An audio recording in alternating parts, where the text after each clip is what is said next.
Vamos com outras informações do Repórter Cultura. Vamos falar agora, vamos trazer agora a entrevista do dia para a WS Autopeças Diesel, na Rua Espanha, 199. Ali a gente tem todo o sortimento de peças para o câmbio, direção, diferencial, embreagem, freio, motor, suspensão do caminhão, caminhonete, ônibus, veículos utilitários de uma forma geral. Meus amigos, o tema que nós vamos abordar hoje aqui está relacionado ao Sul é o meu país. Eu estou em contato com o professor Celso Deutscher. Ele é autor do livro O Sul é meu país e O Sul é meu Brasil. E você vem falar, aliás, vocês vão ouvir aqui um relato também sobre, que amanhã teremos um evento, e a Lara até me passou aqui já os locais onde as pessoas vão poder manifestar o seu ponto de vista sobre o caso em Timbó. Supermercados Schitze e Gessner, Rede Top, Praça Central e Praça da Tapioca. Professor Celso, muito bom dia, seja bem-vindo. Bom dia os ouvintes da cultura. É um prazer estar falando com vocês. Espero contribuir aí para esclarecer algumas coisas sobre o nosso plebiscito que acontece amanhã, junto, obviamente, com o nosso compatriota Walson, né, o nosso presidente da comissão de Rio dos Cedros, que eu acho que está ao vivo aí, ou está por telefone contigo, né? Não, ele não vai participar. Ele disse que cabe ao senhor falar, que a gente tentou isso, mas ele preferiu que o senhor falasse, tá bom, professor? Com certeza. Vou tentar aí fazer o possível aí para deixar o nosso ouvinte bem informado. Tá certo. Professor, para começar, desde quando existe esse movimento? O movimento ele nasceu em 9 de abril de 1992, aqui em Laguna, Santa Catarina, né? Logo se espalhou para os 3 estados. E é um movimento de caráter social que ele busca conscientizar a população sulista sobre a sua relação, a relação dos 3 estados do Sul com a Federação Brasileira, né? Mostrando para o povo do Sul que existem certas distorções, existe uma espécie de exploração econômica, de neocolonialismo interno em relação a Brasília, em relação aos estados do Sul. E isto posto, a população decidiu o que ela quer fazer. E esse evento do próximo sábado é exatamente isso. O movimento vai perguntar para a população se ela quer ou não quer que o Sul se transforme num país, porque a população tem concluído de que não vale a pena continuar sendo brasileiro e pagar tão caro para isso, ao mesmo tempo ser tratado como cidadãos, até a gente diz de segunda categoria, visto a representação parlamentar brasileira. Certo. Professor Celso, há pouco tempo eu li na mídia estadual um posicionamento do TRE de Santa Catarina que impediu que fosse feito um plebiscito paralelo ao dia da votação, alegando e invocando a lei maior, a Constituição, taxando de inconstitucional esse tipo de movimento. Como é que o senhor interpreta isso? Bom, o TRE, ele tentou dizer que essa manifestação pública, ela era ilegal. Na verdade, nós combatemos isso, né, na época, conseguimos, o Ministério Público Estadual se pronunciou favorável ao movimento, mas nós acatamos algumas coisas que o TRE disse, como, por exemplo, a mudança do nome, que era plebiscito, nós mudamos para plebissul, porque o TRE disse que esse era um termo constitucional e nós respeitamos. Mudamos também a data, a pedido do próprio TRE. Por quê? Porque nós não queremos causar nenhum tipo de tumulto no dia que ocorrem as eleições municipais. Então, nas coisas que nós achamos que o TRE tinha razão, nós atendemos. O que o TRE não tem razão é no direito de manifestação que nós temos, desde que ela seja pacífica, né, e que não venha a ferir o direito constitucional dos demais cidadãos que vivem não só no Sul, mas também no Brasil. A inconstitucionalidade alegada pelo nobre desembargador, na verdade, ele se confundiu. Ele perdeu a mão, como diz no direito público. Por quê? Porque não há inconstitucionalidade quando você manifesta o seu pensamento de maneira pacífica, né? O problema da inconstitucionalidade, ela vem quando você força alguém a acreditar naquilo que você acredita. Então, você vê, um paralelo bobo que a gente pode falar aí, que todo mundo acompanhou há um bom tempo atrás, fumar maconha na rua não é proibido? Como que os caras fizeram uma tal da Marcha da Maconha? E o Supremo Tribunal Federal aprovou que fosse feito e mandou que não prendesse ninguém da Marcha da Maconha. Por quê? Porque é um direito constitucional das pessoas dizerem o que elas querem, é a manifestação do pensamento. Né? O MST não faz protestos, etc., é contra uma cláusula pétrea, que é o direito à propriedade. Né?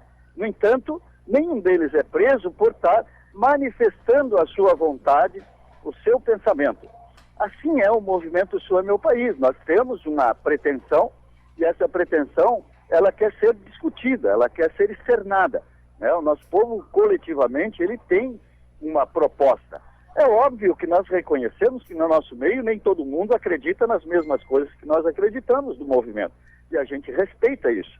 Agora, se houvesse um desrespeito a essa vontade de pertença ao Brasil, aí sim o movimento se tornaria, a ideia se tornaria inconstitucional, porque nós feriríamos o direito e a liberdade de pensamento. Enquanto a liberdade de pensamento não for ferida, o direito, ele continua, ele está do nosso lado. E o movimento não pretende, de forma nenhuma, porque nós somos pacíficos e nós somos plebiscitários. Isso nos torna um movimento legal, legítimo, né? Não sei se o colega sabe, mas nós temos, eu também sou jornalista, né? Nós temos CNPJ, nós prestamos contas à Receita Federal, nós prestamos contas ao Brasil como um todo. Então, o movimento ele é perfeitamente legal, nós não temos nenhuma preocupação nesse sentido. Professor Celso Deutscher, uma questão. Eu quero invocar aqui, trazer à discussão um fato que ocorre com reflexos dos movimentos separatistas mundiais. Sempre deixaram muitas marcas, sempre deixaram, inclusive, radicalismos expostos. O senhor não teme por esse tipo de reação no Brasil? Olha, se um dia o movimento descambar para qualquer lado que não seja pela via pacífica, eu sou o primeiro a sair fora dele. Por quê? Porque eu não admito que nós, seres humanos, em pleno século XXI, nós tenhamos que pegar uma arma, nós tenhamos que estourar uma bomba, ou seja lá o que for, para fazer as pessoas acreditarem nas nossas ideias. Né? O movimento Sou é Meu País, ele nasceu um movimento pacífico e ele vai, o dia que precisar terminar ele vai terminar pacífico. Por quê? Porque nós não acreditamos, nós acreditamos na democracia. Quero qualidade. O que aconteceu nesses lugares? Por exemplo, vamos pegar exemplos aí, cabos aí. Por exemplo, o ETA lá na Espanha. Né? Por que eles usavam bombas, etc? Porque o Estado combatia a liberdade de expressão. Né? Nós somos vertiginosamente contra qualquer tipo, esse tipo de separatismo. Então, por esse motivo que nós estamos lutando há 25 anos e até hoje, graças a Deus, ninguém conseguiu nos tolher esse direito. Lutamos várias vezes nos tribunais, eu fui 19 vezes já processado, ganhei todos os processos. Por quê? Porque nós temos esse direito sagrado, que é o de pensar, desde que, e aqui eu quero frisar, né, de forma pacífica. Então, eu tenho receio, sim, claro que tem. Quando uma pessoa no nosso meio fica com esse papo estranho aí de luta armada, essas coisas, nós retiramos a pessoa na hora. O Alson, o nosso pessoal aí de Timbó, nosso pessoal da região sabe disso. Nós já tivemos casos de expulsar gente do movimento porque um imbecil vinha falar em porcaria dentro das reuniões do movimento. E nós resolvemos tirar fora exatamente porque é o tipo de gente que nós não queremos dentro do movimento. Nós queremos gente. Foi bom o senhor falar sobre esse detalhe, porque eu até ia fazer uma conotação, mas dispenso isso também em razão da sua própria alusão ao fato dessas pessoas se inserirem nesse movimento. Aonde soa o radicalismo e aonde constrói controvérsias, né? Exatamente. Eu acho que na democracia, os radicais, eles perderam o seu sentido. Perderam. Radicalidade hoje você tem num argumento, você tem que ter um bom argumento. Claro. Se você tiver isso, meu amigo, você ganha qualquer debate. Agora, você tentar na arrogância, tentar no radicalismo, ganhar alguma coisa, quem é que vai acreditar em você? A força é usada por aqueles que não têm cérebro, geralmente. Agora... E é isso que nós precisamos combater. Professor, é claro que todo esse movimento vai esbarrar mesmo que a população em bom número se manifeste a favor de que essa ideia avance, vai esbarrar efetivamente num enorme debate político e também envolvendo a questão judicial. Vocês estão preparados para enfrentar tudo isso que vem pela frente, que não é tão simples assim, né? Não, eu tenho total razão. Não é uma coisa tão simples, né? Agora, eu costumo dizer o seguinte: o movimento, ele é apenas um instrumento, né, de discussão para chamar a atenção do Estado brasileiro e dizer para o Estado brasileiro: olha, vocês estão fazendo tudo errado. As coisas que vocês estão fazendo não estão certas. Vocês estão agindo em dissonância com o povo que mora dentro do Brasil. E olha, os movimentos separatistas de São Paulo, o movimento separatista do Nordeste, o movimento separatista de Minas Gerais, o movimento separatista do Rio de Janeiro, esses movimentos, eles são uma reação à forma que o Estado trata o cidadão, né? Então, nós somos um grito de alerta ao Estado brasileiro, a Brasília, para que eles entendam que aqui embaixo tem gente, tem povo que discorda da forma que isso está acontecendo. E não é um problema do governo da Dilma, ou do governo do Fernando Henrique, do Sarney, do Michel Temer. É um problema com o Estado brasileiro. Enquanto nós tivermos governantes que vão lá para cima e não pensam em mudar a forma que o Estado tem a sua relação com o cidadão, nós permaneceremos vivos e a comunidade nos apoiará. Por quê? Porque nós temos razão naquilo que nós falamos, né?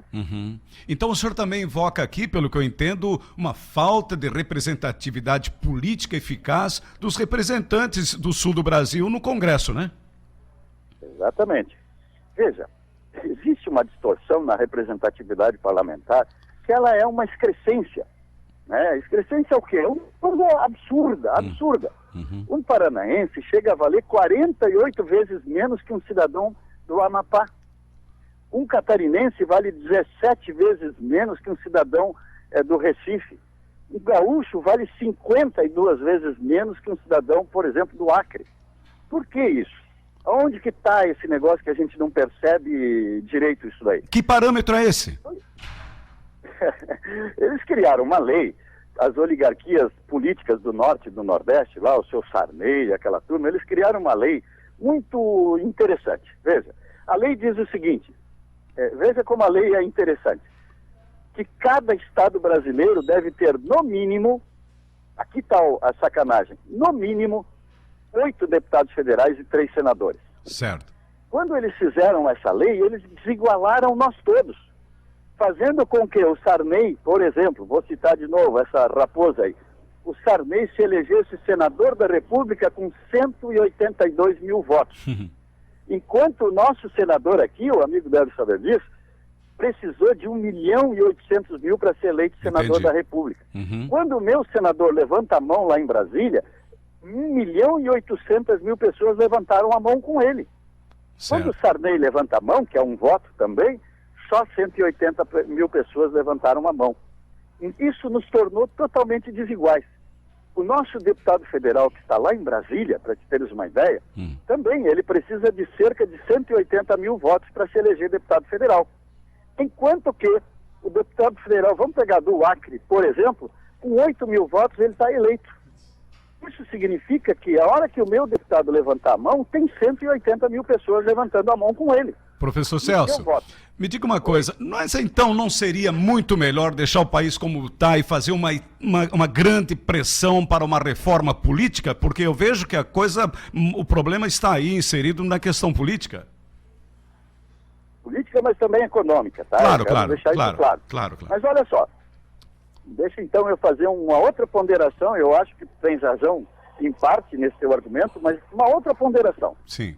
Adianta nós fazermos mais remendo do que tem aí?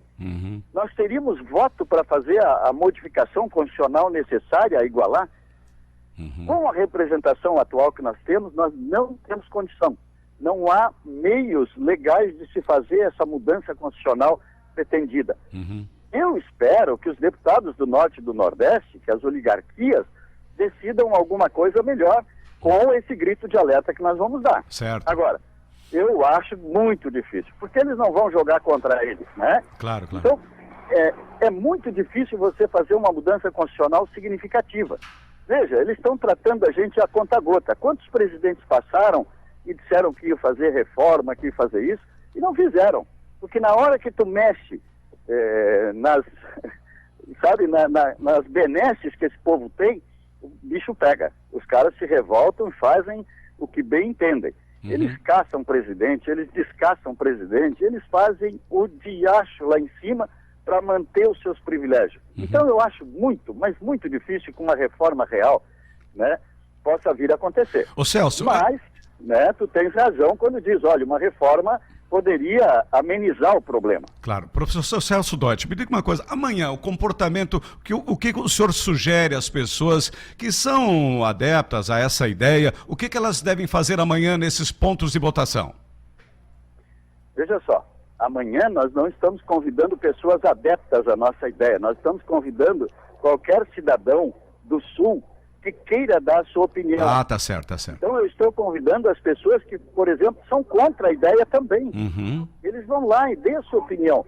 O que nós queremos dar para Brasília é um comportamento, é a opinião do povo do Sul sobre esse assunto. Então nós temos muita gente que é contra, que deve ir lá votar também, assim como nós temos a população que é a favor. Certo. As nossas urnas vão estar lá no meio da rua, à disposição de todo mundo que estiver passando naquele momento na rua, independente se ele é favorável ou contra. Nós só queremos ouvir a opinião das pessoas. Muito bom, muito bom. Eu até faço questão de repetir aqui os pontos em Timbó amanhã. Schütze, Gessner, Rede Top são os supermercados. Na Praça da Tapioca e na Praça Central são 5 os locais. O horário, o senhor conhece estabelecer o horário para isso, não? Horário das 8 às 17 horas. Das 8 às 17. Então tá, essa é a questão então que a gente aborda aqui com o professor Celso Deutscher, escreveu o livro O Sul é o Meu País. Professor, para a gente terminar, me fale, qual é o Sul é o meu país? Que país seria esse? Olha, a gente imagina, tá? O movimento O Sul é Meu País, ele não trata especificamente de como seria esse novo país, porque não é papel dele. O papel dele é gerar discussão, né? Eu, por exemplo, tenho algumas ideias. Os nossos líderes hoje já estão discutindo algumas coisas, mas isso extraoficialmente. Oficialmente nós não discutimos esse assunto. Eu penso, sonho, vamos chamar assim, com um país, primeiro, uma república confederada municipalista, onde nós tenhamos só a União e o município. Porque o município é onde tudo acontece, né? Não tenhamos mais presidencialismo, que é essa desgraça que nós temos aí no Brasil, que também acaba com o país inteiro. Nós temos que ter parlamentarismo. O nosso governante não agiu de acordo com aquilo que nós queremos, nós vamos lá e tiramos ele num dia. Não precisamos levar 2 anos e cair numa crise econômica para tirar um presidente, como aconteceu agora. Isso é um absurdo, né? Qualquer país civilizado do mundo está dando risada de nós, né? Nós queremos um país onde o cidadão esteja, por exemplo, dentro onde hoje tem político. Então, por exemplo, vou pegar um exemplo aí, Timbó. Tem, não sei, acho que 9 vereadores. Sim, ou 9. 10, não sei, né? 9. 9 vereadores. Nós vamos botar 200 vereadores ali dentro da Câmara, mas nenhum deles ganhando salário, nenhum deles fazendo política lá dentro. Lá dentro tem que ser a política comunitária, o cidadão, o líder comunitário lá é que tem que estar ali dentro da Câmara, porque é ele que sabe as necessidades da comunidade. Os prefeitos prefeitos sem formação nenhuma. O cidadão ali é o médico queridinho da cidade, um bom médico, e vira prefeito. Isso é um absurdo, uma excrescência. Jamais um cara desse podia ser prefeito. Esse cara devia ser um bom médico, ele deveria continuar lá. Nós temos que ter administradores públicos profissionais, gente que tenha formação, gente que vá para a universidade aprender o que é uma licitação, como é que funciona. Então, nós nos espelhamos muito, tá, no sistema suíço. O sistema suíço é um exemplo para o mundo inteiro, uma confederação municipalista que funciona. Ninguém vê falar que o sistema não está funcionando lá. Por quê? Até a corrupção os caras conseguiram acabar a níveis mínimos na Suíça, exatamente porque aquele povo botou na cabeça que tudo acontece no município, nada acontece fora dele. A União tem que cuidar de 3, 4 coisas e nada mais. Saúde, educação e etc. tem que ser aqui no município. Por isso, o sistema tributário ele tem que ser o inverso. 80% fica no município e 20% vai para a União. Hoje está assim, 80% vai para a União e 20% fica no município. Tá certo. Professor, eu acho que fez aqui um bom apanhado, né, a respeito dessa luta. Eu gostei muito de conversar com o senhor. Eu gostei muito de conversar com o senhor, porque, na verdade, eu tenho um posicionamento contrário, já manifestei aqui, a essas ideias separatistas, mas foi bom conversar com uma pessoa centrada, alguém que acrescentou para mim também algumas informações bastante importantes, e eu acho que dei muita sorte de tê-lo como entrevistado. Que bom, que bom. Olha, o objetivo do movimento é esse, é esclarecer as pessoas, é gerar esse debate necessário para nós. Nós precisamos ser mais cidadãos, eu acho que o amigo concorda comigo. Tem um problema sério no Brasil. Nós ficamos reclamando da classe política dia e noite, mas nós também não tomamos atitude. Exatamente. Então, Celso, nós temos que ser mais cidadão. Que prazer. Muito obrigado, Celso. Um grande abraço. Eu que lhe agradeço aí pelo espaço, obrigado e um bom dia para ti e para os nossos ouvintes aí. Tá certo. O Celso Deutscher é professor, escreveu o livro sobre o meu país e fala desse movimento que teremos amanhã, quando as pessoas são convidadas a manifestar a sua posição. E aí é que fica uma questão importante. Às vezes a campanha feita dava a impressão que só era aquelas pessoas que fossem favoráveis. Os que se manifestarem